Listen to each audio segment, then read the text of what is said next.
quisiera empezar contándoles que en el año 1683 una familia italiana se propone elaborar los mejores violines para la mejor música, ¿no? Entonces ellos lo que hacen es empezar a trabajar, a hacer violines,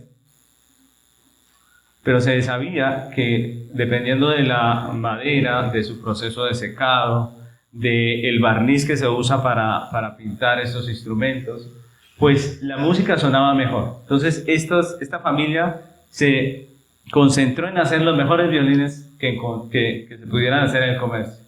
Y así lo hizo. Escogió la mejor madera, esperó los procesos de secado como debía ser, hizo todo lo posible para que sus violines fueran los mejores, y realmente cuando empezó a venderlos, sencillamente esos violines tenían una calidad que hasta el momento ningún violín ha tenido. Es decir, al parecer los árboles en ese tiempo tuvieron una duración mucho más tardía para llegar a madurar y hacer la madera ideal, de tal manera que madera como la que había en ese tiempo no hay todavía, no se puede hoy en día hacer algo semejante. El caso es que hoy en día no se puede fabricar un violín de esa manera, ¿no?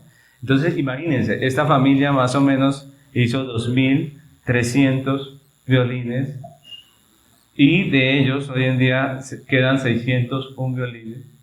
Y esos violines, obviamente por lo hermoso, la melodía tan espectacular que suena, pues son muy costosos, ¿no? Cuestan cualquier cosa, ¿no? Se pasan, ¿no? Se venden como si fueran antigüedades, y son instrumentos maravillosos que emiten un sonido muy espectacular que todavía no se ha podido igualar, ¿no? Entonces esa característica los hace obviamente muy valiosos, ¿no? Son los Stradivarius, ¿cierto? Eso es un Stradivarius. Hoy en día una tienda se llama así, pero son violines, ¿no? Los violines, esos 601 violines se conocen así porque la familia era de ese apellido. El nombre de la idea fue Antonio Stradivari. Y esa particularidad de esos violines los hace muy costosos. ¿Qué pasa cuando hay algo que es muy costoso por lo bien hecho y por el esfuerzo que se gastan en esto? Pues siempre existe el que dice, yo voy a hacer una imitación, ¿cierto? Y imitadores es lo que ha habido, ¿cierto? De estos violines. Fraudes es lo que ha habido con estos violines, porque hay muchas personas que han querido imitarlos al punto de confundir a la gente y hacerles comprar por un costo muy alto lo que no es real, ¿no? Y por esta causa obviamente muchos han perdido su dinero, porque cuando van a tocar, cuando van a escuchar la melodía, a probar esa melodía en estos violines, pues no es la misma, ¿no? Es una falsificación.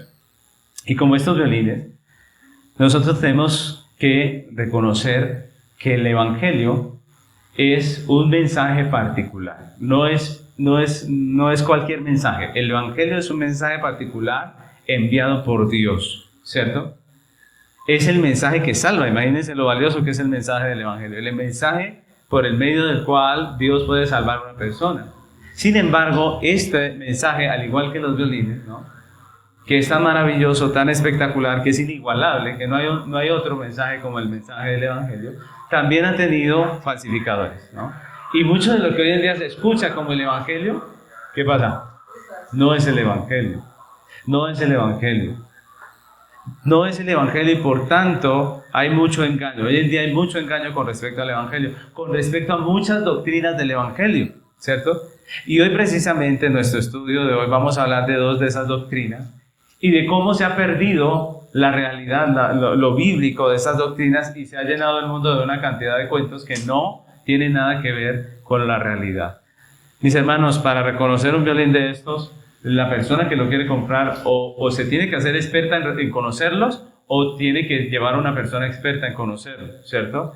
De la misma manera, para entender el mensaje bíblico, es necesario entender, para entender si un mensaje es bíblico o no, es necesario entender la Biblia, ¿cierto? Para entender el verdadero evangelio es necesario conocerlo. Lo bueno es que para nosotros El Evangelio lo tenemos aquí, fácil, mire, en la Biblia que usted tiene en su mano, ¿cierto? Para nosotros nos es más fácil que para el que va a comprar el violín, ¿no creen? Porque está ahí, está al alcance de nuestras manos. Tenemos que leer este libro, meditarlo, estar allí atentos a lo que él dice, si queremos aprender a identificar lo que es correcto de lo que es falso, ¿cierto? Así que vamos hoy a continuar con nuestra enseñanza del libro de Nehemías. Tenemos un lema con el cual estamos llevando esta enseñanza y es: Jesucristo edifica su iglesia a través de la iglesia. Y esta es la séptima enseñanza, que se titula ¿Espectadores o militantes? ¿Espectadores o militantes? Vamos a estar estudiando en esta ocasión Nehemías capítulo 3, versículos 26 al 28. Dice la palabra del Señor, Nehemías 3, 26 al 28. Y los sirvientes del templo que habitaban en Ofel restauraron hasta enfrente de la puerta de las aguas al oriente y la torre que sobresalía. Después de ello restauraron los tecoitas otro tramo enfrente de la gran torre que sobresale hasta el muro de Ofel. Desde la puerta de los caballos restauraron los sacerdotes, cada uno enfrente de su casa. Amén. Hemos estado avanzando por los primeros capítulos de Nehemías. Hemos visto cómo Nehemías, siendo un copero del rey, fue avisado de la situación que estaba viviendo el pueblo de Judá, que había regresado del exilio, y él se propuso en su corazón, sintió el llamado de Dios para ir y levantarse para poder restaurar el muro de Jerusalén, que era muy necesario para la estabilidad de la ciudad, ¿no? Entonces lo que hace Nehemías es pedir permiso al rey, el rey le otorga el permiso, Nehemías va y empieza la construcción. Hemos dicho en el capítulo 3, hemos visto que empieza la reconstrucción del muro. Hemos dicho que ese muro es un muro que va alrededor de la ciudad, ¿cierto? Que es un muro que tiene 12 puertas, que Nehemías habla de 10 puertas, pero que vamos a ver las 12, ¿cierto? Y que vamos a ir estudiando cada una de estas puertas, su importancia dentro del contexto de la ciudad, ¿cierto? Y también vamos a ir viendo que algunas de esas puertas nos recuerdan doctrinas o elementos importantes de la iglesia, que es necesario que si los hemos descuidado los restauremos, como dice el libro de Nehemías, o si los tenemos y están con nosotros, pues que los cuidemos, ¿cierto? Porque son importantes para la vida de la iglesia. Entonces, ya hemos visto 6 puertas, hoy continuamos con las dos siguientes, si el Señor nos lo permite, ¿no? Entonces, comencemos.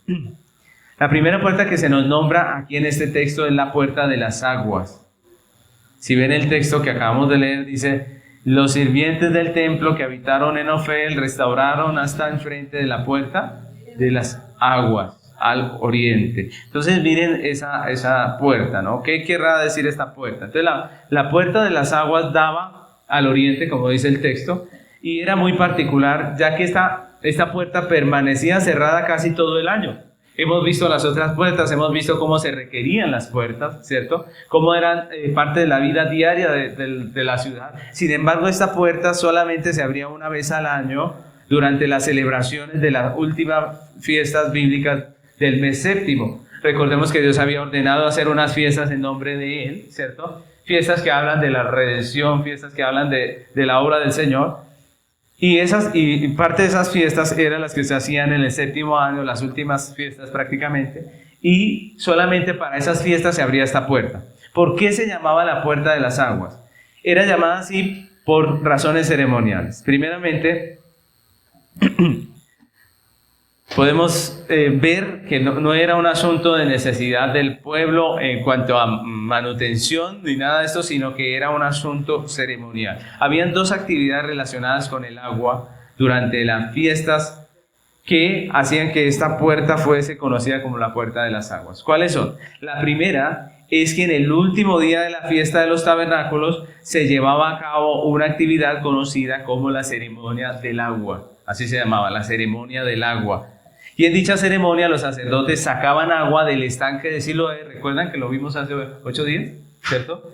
Sacaban agua del estanque de Siloé en un recipiente de oro, los sacerdotes, pasando por la puerta de la fuente, obviamente, Y luego el recipiente con agua era llevado por el sumo sacerdote en procesión festiva, ¿no? Él llevaba su agua allí, la idea era transportarla teniéndola allí en la vasija, y cuando llegaba a la puerta de las aguas, que daba al lado sur del atrio del templo, sonaban 3 veces las trompetas expresando el gozo de la ocasión, y allí el pueblo recitaba Isaías 12:3, se lo leo, dice: sacaréis con gozo agua de la fuente de la salvación. Así decía el coro, ¿cierto?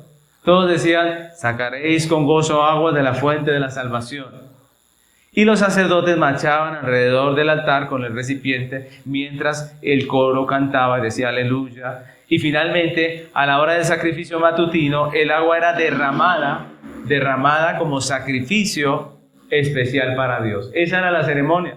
Era una ceremonia muy particular, porque recordemos que las fiestas de los tabernáculos se celebraban también con relación también a las cosechas, ¿no? ¿Recuerdan? Todas las fiestas del Señor tenían que ver con las cosechas. Eso lo aprendimos cuando vimos Éxodo, ¿cierto? Tenían que ver con las cosechas. La fiesta de los tabernáculos tenía que ver con el fin de la recogida de la cosecha. ¿Cómo estaba el pueblo después de cosechar? Pues estaba contento, estaba feliz, agradecido con Dios, porque el pueblo de Dios siempre reconoce que todo lo que tiene proviene de Dios.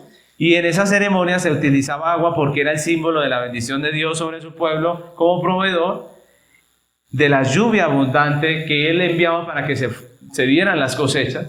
Y la ceremonia tenía como fin la gratitud a Dios por esa bendición, por lo que Él daba, ¿no? La ceremonia también anticipaba el cumplimiento de profecías que se habían dado en el Antiguo Testamento, que los profetas habían dado, que muchas de ellas no se entendían bien, pero que anunciaban una venida del Mesías, ¿cierto? Anunciaban la llenura del Espíritu Santo, que no, aunque ellos no entendían muy bien cómo era esto, todo eso eran parte de las profecías que había, y ellos también pensaban en esas profecías. Por ejemplo, si nosotros miramos Ezequiel capítulo 47, versículo 1, el profeta Ezequiel profetizó de algo así, y precisamente hablaba de esta puerta. Dice: me hizo volver luego a la entrada de la casa, y aquí aguas que salían de debajo del umbral de la puerta, ¿no? De la casa hacia el oriente, miren, el mismo lugar donde estaba la puerta, porque la fachada de la casa estaba al oriente, y las aguas descendían de debajo hacia el lado derecho de la casa, al sur del altar. Entonces miren, todas estas profecías estaban allí, hablaban de la venida de un Mesías, del derramamiento del Espíritu. Recordemos que se habían profetizado en el Antiguo Testamento, y todo esto hacía que el pueblo también celebrara este acontecimiento que no sabía qué era, pero anticipaba ese derramamiento del Espíritu. La segunda actividad que se efectuaba sobre la puerta de las aguas era en la parte superior del pórtico. Era en la parte superior. Recordemos que era una puerta de una muralla, ¿sí recuerdan? Es decir, la muralla no era un muro como estos de aquí, sino un muro ancho, un muro que tenía más o menos de grueso por ahí unos 2.5 metros. Recuerden que ahí por ese muro podían cabalgar los caballos de guerra, ¿cierto? Entonces ese muro era bien ancho. En la parte superior había un estanque, en la parte superior de esta puerta, un estanque. Allí habían puesto un tanque, el cual se conocía como mikvah, y allí se hacía la purificación del sacerdote. Entonces era usado únicamente por el sumo sacerdote una vez al año, y en el día de la expiación, cuando el sumo sacerdote iba a pedir perdón por el pecado, recuerden que la ley decía que antes tenía que purificarse lavándose en agua, pues ese era el tanque donde el sacerdote se sumergía 5 veces antes de entrar a ofrecer el sacrificio por el pecado del pueblo. Entonces miren cómo hay 2 ceremonias que se hacían con respecto al agua, y por eso la puerta era conocida como la puerta de la sal, ¿cierto? Ahora, otra característica importante es que en ese pórtico, en la parte baja, en el interior del pórtico, se encontraba un salón que era el lugar donde se preparaba el incienso.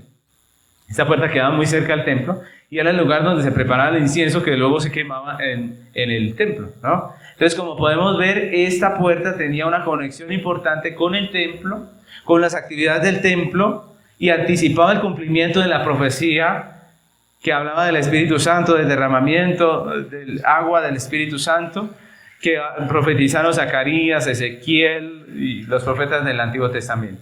Pero también era importante para las ceremonias efectuadas en las fiestas del Señor, porque Dios había dado esa orden dentro de la ley, ¿no? La ceremonia no hace parte de lo que Dios había mandado, pero lo que es la fiesta del tabernáculo, sí, ellos hacían ceremonias dentro de esa fiesta y esa era una de ellas. Entonces, ¿quiénes repararon esta puerta? ¿Qué dice el texto? ¿Quiénes repararon estas puertas?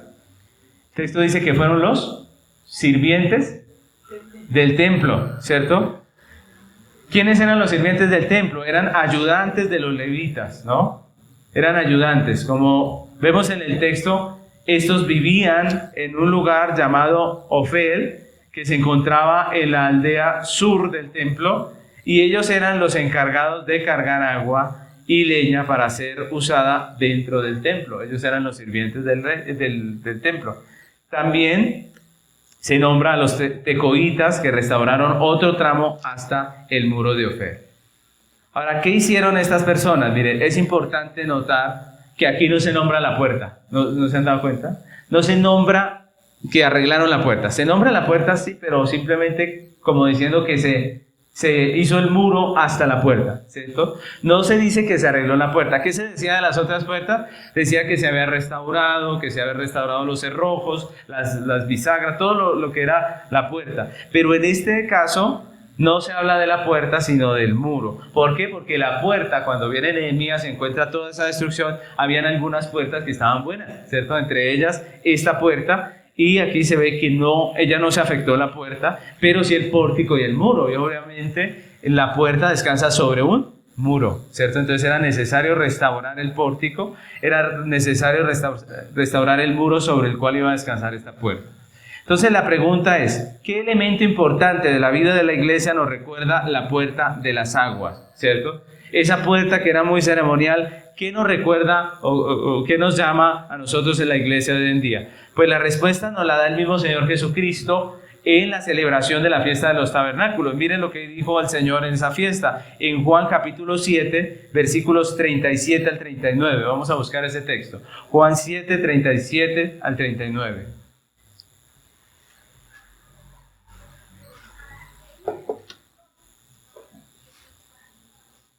¿Lo tenemos? Miren lo que dice el versículo 37, dice: en el último y gran día de la fiesta. Miren, ¿cuándo? El último día de la fiesta, el mismo día de la celebración, ¿cierto? En el último y gran día de la fiesta, Jesús se puso en pie y alzó la voz diciendo: si alguno tiene sed, venga a mí y beba. El que cree en mí, como dice la Escritura, de su interior correrán ríos de agua viva. Esto dijo del Espíritu que habían de recibir los que creyesen en Él, pues aún no había venido el Espíritu Santo, porque Jesús no había sido aún glorificado. Miren lo interesante. La Biblia se ocupa de darnos la fecha. Miren que no fue en cualquier día de la fiesta de los tabernáculos. ¿Fue cuándo? En el último día de la fiesta. Jesús estaba en la ceremonia del agua, el último día de la fiesta. Y con sus palabras lo que estaba diciendo es que Él era el cumplimiento de todo lo que anticipaba la fiesta de los tabernáculos y obviamente la ceremonia de las aguas, ¿no?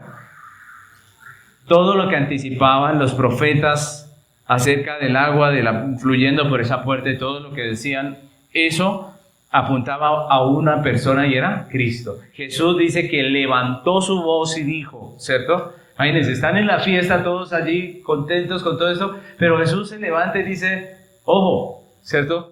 Él habla allí y dice, en el último día dice, si alguno tiene sed, venga a mí y beba. Miren lo que está haciendo Jesús. Jesús está diciendo, yo soy el cumplimiento. Jesucristo es el Mesías prometido por la ley y los profetas. Y por su obra de redención, Él es el único que puede suministrar el agua de vida al hombre que está muerto, ¿cierto? Él es el único que puede suministrar esa agua. Y esa agua habla del Espíritu Santo que sería derramado, que es la fuente de la vida eterna. El Consolador que vendría después de que Jesús, el Mesías, fuera glorificado. Entonces, miren, la puerta de las aguas nos habla de la obra del Espíritu Santo en la vida del creyente. Desde antes se sabía que tenía una relación con el Espíritu Santo, pero cuando Jesús viene, dice, yo soy ese Mesías, yo vine a traer esas aguas de vida y el que cree en mí, dice, como dice la Escritura, de su interior correrán ríos de agua viva. Lo que el profeta Ezequiel estaba hablando, de esa visión que Dios le dio, estaba hablando de Cristo el Mesías, del Espíritu que sería derramado por Cristo después de su ascensión. Miren que el texto nos dice, esto hablaba del Espíritu que habían de recibir los que creyesen en Él, pues aún no había venido el Espíritu Santo. ¿Por qué? Porque Jesús no había sido aún glorificado. Entonces Jesús está diciendo, yo soy el cumplimiento de la profecía. Las puertas de las aguas nos hablan de la obra del Espíritu Santo en la vida del creyente. Y cuando hablamos de la obra de la Trinidad en la salvación, pues podemos decir que el Padre es el que decreta el plan de salvación. El Hijo es el que viene y cumple el plan de salvación. Él cumple ese plan. Recordemos que el cumplimiento del pacto de redención era Cristo, ¿cierto? Tenía que venir y morir. Cristo es el que cumple el pacto, cumple el plan de redención, pero el que aplica ese plan de redención a la vida del hombre es el Espíritu Santo. El Espíritu Santo aplica la redención a la vida del hombre. Sin el Espíritu Santo no habría conexión entre lo que hizo Cristo y lo que nosotros recibimos. No podríamos recibirlo. El Espíritu Santo es el que nos provee la redención, el que nos la hace práctica en nuestras vidas. Entonces eso es muy importante porque este es un punto crucial en la vida de la iglesia. La iglesia debe entender la obra del Espíritu Santo. Los profetas no solo hablaron de la obra del Mesías, sino que también hablaron de la obra del Espíritu Santo. Si nosotros leemos, por ejemplo, en Ezequiel, capítulo 36, versículos 25 al 27, Ezequiel 36, versículos 25 al 27, dice la palabra: esparciré sobre vosotros agua limpia, y seréis limpiados de todas vuestras inmundicias, y de todos vuestros ídolos os limpiaré. Y os daré corazón nuevo, y pondré espíritu nuevo dentro de vosotros, y quitaré de vuestra carne el corazón de piedra, y os daré un corazón de carne.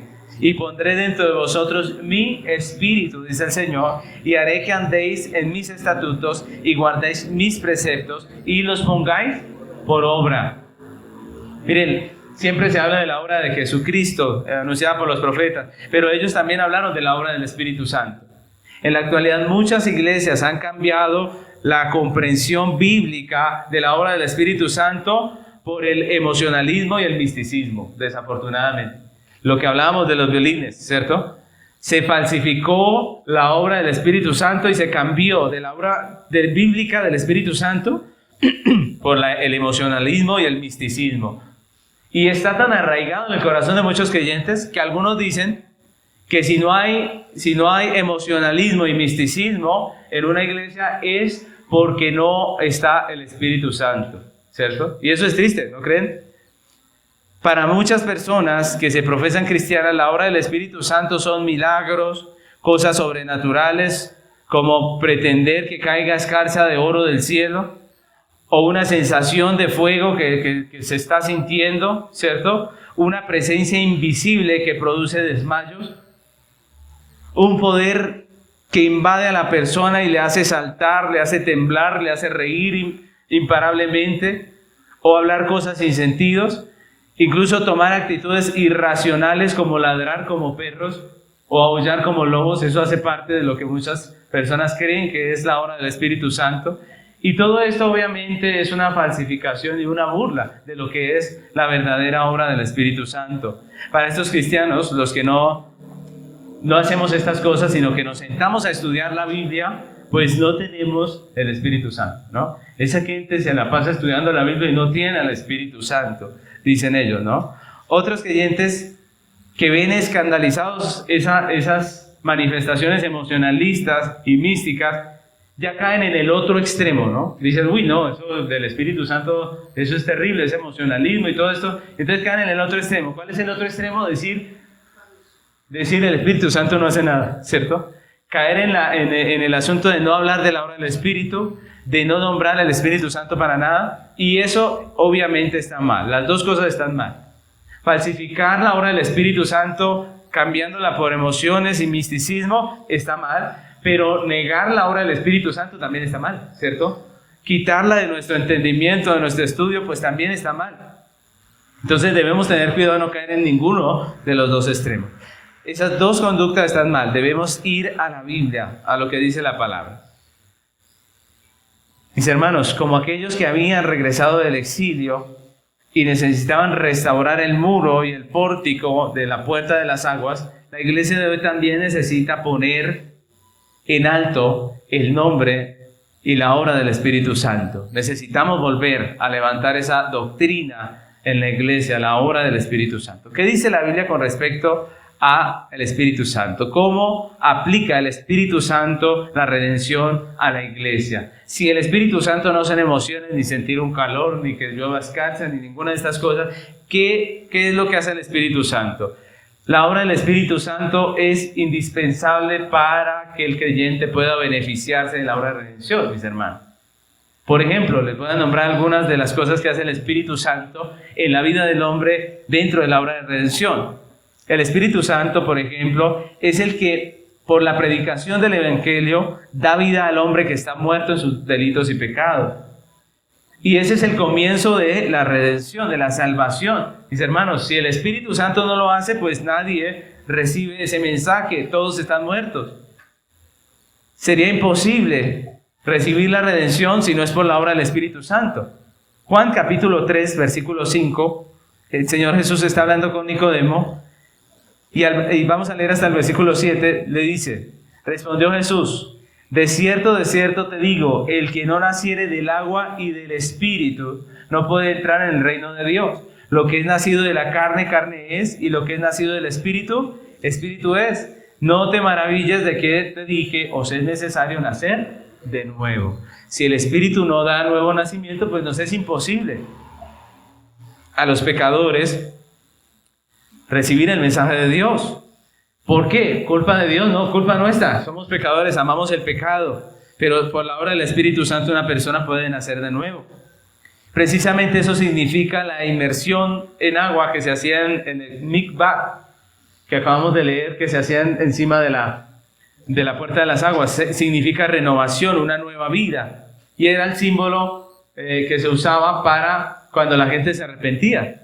Cuando llegamos al Nuevo Testamento, viene a ser el símbolo de aquellos que vienen a la fe cristiana, el bautismo, ¿cierto? ¿Qué significa la regeneración? La nueva vida, precisamente, ¿no?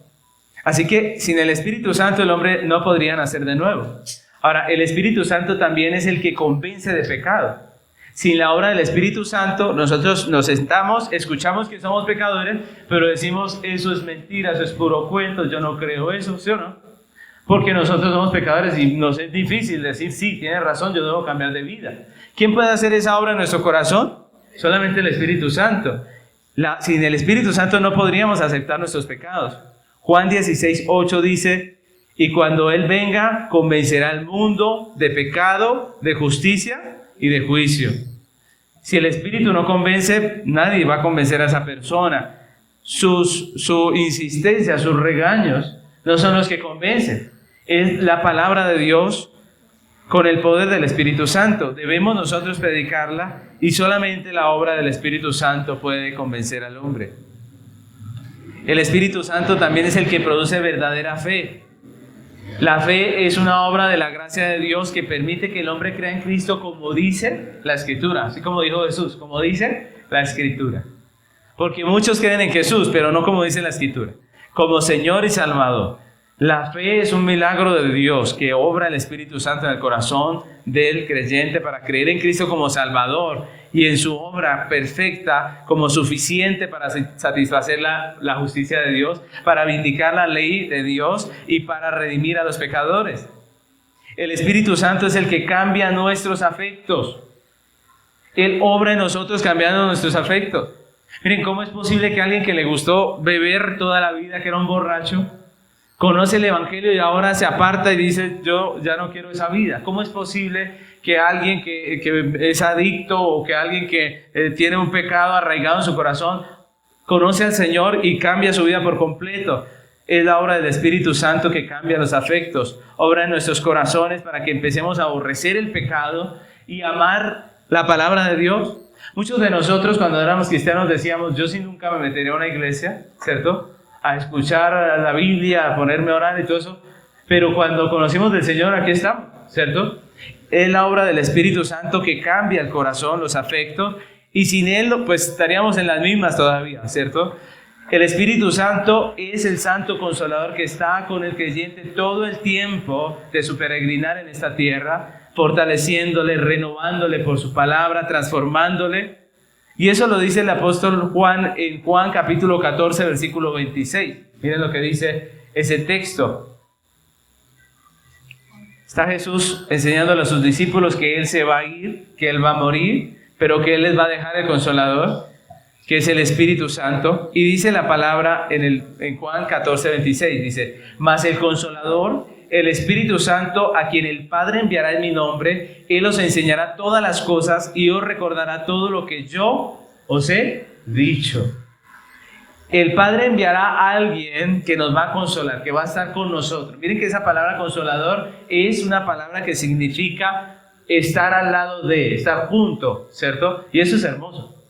Nosotros no estamos solos en nuestro sufrimiento, ni en medio de nuestras tentaciones. Todos nosotros somos tentados, pero con nosotros está el Espíritu Santo. Él está allí fortaleciéndonos, ayudándonos. Y sería imposible la vida cristiana sin el Espíritu Santo, ¿no creen ustedes?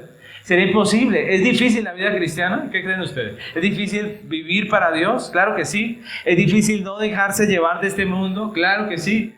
Pero ¿quién nos ayuda en medio de toda esta lucha? El Espíritu Santo que está allí como consolador al lado de su iglesia, fortaleciéndole, sustentándole.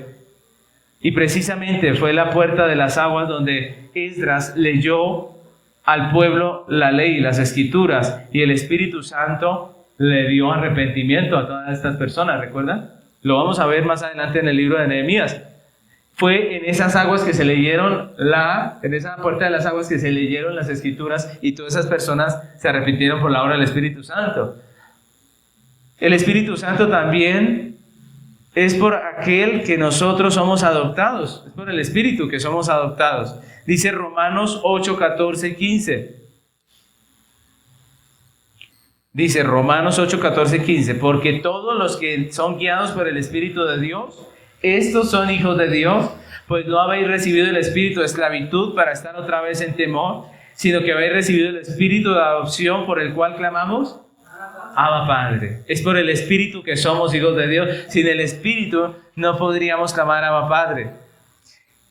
El Espíritu Santo es el que crea la comunión santa y familiar que se da dentro de la iglesia de Cristo. Nosotros tenemos una familia en la iglesia, pero eso se da por la obra del Espíritu Santo. Es por el Espíritu Santo que somos constantemente santificados, que Dios nos limpia todos los días. Romanos 8, 12 y 13 dice la palabra. Romanos 8, 12 y 13.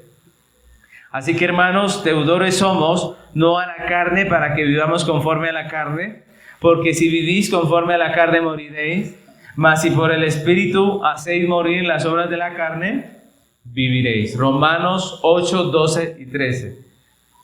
Por el Espíritu es que podemos hacer morir las obras de la carne. Es por el Espíritu que somos santificados. También el Espíritu Santo es el que, a pesar de nuestras luchas, nos confirma y nos hace vivir seguros de nuestra salvación.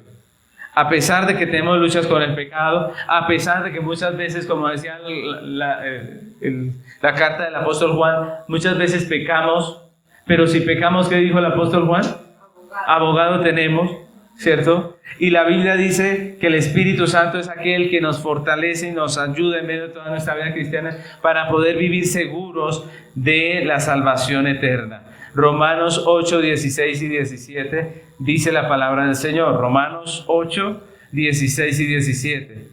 El Espíritu mismo da testimonio a nuestro espíritu de que ¿qué? De que somos hijos de Dios. Y si hijos, también herederos, herederos de Dios y coherederos con Cristo, si es que padecemos juntamente con Él, para que juntamente con Él seamos glorificados. Si nosotros podemos confiar en que somos hijos, en que tenemos herencia a pesar de nuestras luchas, es por la obra del Espíritu Santo. Entonces, podríamos hablar mucho más de la obra del Espíritu Santo, pero mis hermanos, lo que queremos decir es que la obra del Espíritu Santo es indispensable dentro de la iglesia. Cuando una iglesia ignora la obra del Espíritu Santo, generalmente se vuelve legalista. Generalmente se vuelve una iglesia que trabaja en sus propias fuerzas, que amenaza a la gente y que se vuelve religiosa a tal punto que todos parecen santos y que nadie hace nada malo, pero en realidad todo eso es hipocresía. Nosotros como iglesia siempre reconocemos que somos pecadores. No practicamos el pecado, pero sí somos pecadores. Luchamos con nuestros pecados. Constantemente tenemos que ir a la cruz y decir, Señor, límpiame, perdóname, ¿cierto? Pero tenemos seguridad eterna de redención por la obra de Cristo, por lo que Él ya hizo en la cruz por nosotros. Y Él está perseverando todos los días por su Espíritu, cambiándonos, renovándonos y llevándonos a una seguridad de salvación. Si en este momento Dios nos llamara a su presencia, pues podemos estar tranquilos. ¿Por qué? Algunos dicen, porque hoy sí vine a la iglesia. ¿Sí? No, porque Cristo ya pagó, ¿cierto? Porque Cristo ya pagó. Mis hermanos, debemos examinar nuestra vida, si está llena de emociones, si está llena de moralismo, de legalismo, o si está llena del Espíritu Santo. En cuanto a la persona y la obra del Espíritu Santo, la iglesia debe despojarse del emocionalismo, del escepticismo, del legalismo, según sea el caso, y volver a las Escrituras para conocer la persona y la obra del Espíritu Santo. La segunda puerta que se nos nombra en este texto es la puerta de los caballos, la puerta de los caballos. Y esta puerta también es muy particular dentro de nuestro estudio. Esa puerta, como su nombre lo indica, era la puerta por donde entraban y salían los caballos. Pero, ¿por qué? ¿Por qué habían caballos y por qué esa puerta era usada para esto? Pues recordemos que por aquellos tiempos, en esa región los caballos no eran usados por las personas para transportarse, ¿no? No era el caballo el vehículo para transportarse, ojo. Después sí se volvió el caballo el vehículo para transportarse, pero hasta ese momento no lo era. Para que las personas se condujieran de un lugar a otro no había necesidad de caballo. Realmente los territorios no eran tan amplios y no se requería de los caballos, sino que se usaban otros animales. Se transportaban en camellos y en burros, ¿no? Eso era el transporte de la gente, era en camellos y en burros. Tampoco se utilizaban mucho para las labores agrícolas, sino que se preferían los bueyes y las vacas. Esos dos eran los animales para las labores agrícolas. Entonces, ¿para qué se utilizaban los caballos en ese tiempo? Pues casi exclusivamente para la guerra. Para la guerra era que se usaba el caballo. El caballo fue el animal perfecto para esa labor porque era un animal fuerte y valiente, ¿no? El caballo, como dice Job, él podía escuchar las espadas, ¿cierto? Los gritos de guerra, todo esto, pero el caballo seguía allí firme, ¿no? Se enfrentaban hombres contra otros hombres en sus caballos y el caballo seguía allí fuerte, vigoroso, firme. Así que el caballo fue el animal que se usó para la guerra. Es decir, la puerta de los caballos era aquella por la que el ejército de la ciudad salía para la batalla y también por la que regresaba de ella con sus caballos. Y esa puerta está relacionada con la guerra, una realidad que es difícil, ¿cierto? La guerra no es algo fácil, no es algo codiciable realmente. La guerra es una realidad difícil, pero que en tiempos de Nehemías era una realidad necesaria, mis hermanos, ¿cierto? Era una realidad necesaria. Sería ideal que no existiera la necesidad de la puerta por la que salen los guerreros, ¿cierto? Sería ideal que no hubiese guerra, pero en el mundo caído en el que vivimos, lleno de odio, lleno de codicia por el poder, de amor por el dinero, pues se hace totalmente necesaria la puerta de los caballos, la guerra, ¿no? ¿Quiénes restauraron esta puerta? El versículo 28 nos dice que fueron los sacerdotes. Fueron los sacerdotes. Ahora, ¿por qué los sacerdotes si ellos no tienen nada que ver con la guerra? Diría alguno, ¿no? Pero los sacerdotes sí tenían que ver en el sentido de que ellos vivían en la zona cerca a la puerta. Ellos vivían cerca a la puerta. Recordemos que estamos hablando de puertas cerca al templo. Y los sacerdotes vivían allí cerca a esa puerta. Entonces ellos hicieron el trabajo de esa puerta, la restauración. ¿Qué hicieron ellos? El texto dice que ellos restauraron desde la puerta de los caballos, es decir, que al igual que la puerta de las aguas, esta puerta tampoco había sido dañada. También estaba buena. ¿Qué era lo que necesitaba restaurar? El muro, el pórtico, ¿cierto? Pero esta puerta también estaba bien, no tenía problema. Entonces ellos lo que hicieron fue el muro y el pórtico lo restauraron. La pregunta es, ¿qué elemento importante de la vida de la iglesia nos recuerda la puerta de los caballos? ¿Qué creen ustedes? ¿Cuál? La guerra, ¿cierto? ¿El cristiano tiene guerra o no tiene guerra? Claro, el cristiano tiene guerra, ¿no? Esta puerta nos recuerda la guerra espiritual de la iglesia. Como podemos ver, esta puerta está relacionada con eso, con el ejército, con la guerra, con una realidad que muchos no quieren, pero que estaba presente en el tiempo de Nehemías y que aún hoy en medio de la iglesia está presente, mis hermanos. Y por esa realidad de la guerra era que era necesaria esta puerta de los caballos. De la misma manera, la Biblia nos deja claro que el pueblo de Dios siempre ha vivido en guerra. Desde el Antiguo Testamento vemos los constantes intentos del enemigo por atacar el pueblo de Dios, por acabarlo, por destruirlo, por borrarlo de la faz de la tierra, ¿cierto? Pero también vemos a Dios peleando por su pueblo. Todo el tiempo en la Biblia, desde el Antiguo Testamento, ustedes recordarán cuando estudiamos Éxodo, el enemigo ha querido dañar, destruir, pero Dios sale en defensa de su pueblo. Y cuando llegamos al Nuevo Testamento, Jesús no dice, ahora sí estamos en paz. No, Jesús y los apóstoles continúan hablando de que la iglesia está en guerra. Por ejemplo, Mateo capítulo 16, versículo 18, el Señor Jesús nos dijo estas palabras. Mateo 16, 18. Dice, y yo también te digo que tú eres Pedro, y sobre esta roca edificaré mi iglesia, y las puertas del Hades no prevalecerán contra ella. Y aquí Jesús nos está diciendo que la iglesia sostiene una guerra, ¿cierto? Pero que el Señor ha prometido que el enemigo, ¿qué? No prevalecerá. ¿El enemigo va a pelear contra la iglesia, sí o no? Claro, pero Dios hará que el enemigo no pueda prevalecer. La iglesia sostiene una guerra, pero el Señor ha prometido que el enemigo no prevalecerá contra ella. Y el apóstol Pablo concibe la vida del cristiano como una guerra.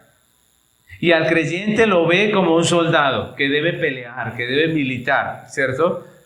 Primera Timoteo capítulo 6, versículo 12, miren lo que dice Pablo. Pablo está hablando de la vida espiritual, está hablando de verdades teológicas, pero él lo ve y lo expresa haciendo una analogía con la guerra. Dice Primera Timoteo 6, 12.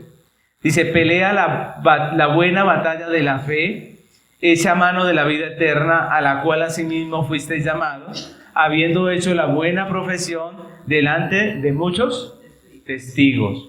Hay que pelear. Uno de cristiano debe pelear, pero la batalla de la fe, no es que se vuelvan peleones, es la batalla de la fe. Sin embargo, mis hermanos, en este tema la iglesia hoy también ha cambiado la doctrina bíblica por el emocionalismo y el misticismo. ¿Sí o no? Otra vez lo mismo que los violines. Hay una falsificación de esa doctrina. Para muchos que se profesan cristianos, la guerra espiritual es arrebatarle al diablo lo que supuestamente él nos quitó, ¿no?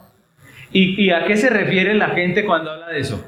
A bienes, a propiedades, a platica, ¿cierto? Hay que quitarle al diablo lo que él nos quitó. Y estamos hablando de bienes, de cosas, simplemente de aparatos, de dinero, de puestos de trabajo, de muchas cosas. Y esa es la guerra, ¿no? Hoy en día muchos creen que la guerra es quitarle al diablo lo que supuestamente nos arrebató, y creen que la guerra se hace con órdenes, con gritos, con zapateos, con todas esas cosas con las cuales se pretende atar, aprisionar, destruir a los demonios, ¿cierto?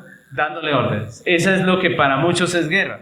Esto obviamente no es bíblico, y en cambio sí es una burla de lo que realmente es la guerra espiritual.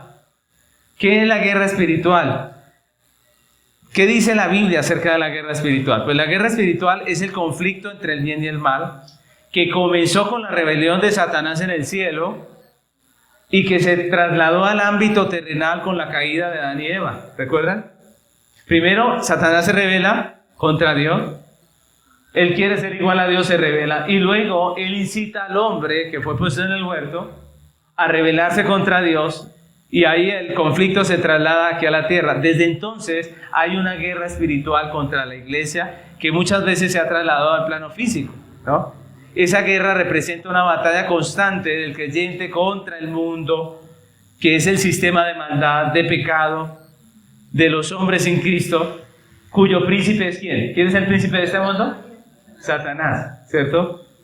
Hay una guerra constante contra ese mundo, y ese mundo comprende, por una parte, sistemas religiosos, ideológicos, filosóficos, que son contrarios a Dios, a su ley, que engañan y que aparentan piedad, pero que en realidad son falsos y que seducen con mentiras. El mundo es esto, son todos estos sistemas. Hoy en día, por ejemplo, todo este lavado de cerebro que le están haciendo a la gente para que crean que lo malo es bueno, que lo horrible es bonito, ¿cierto?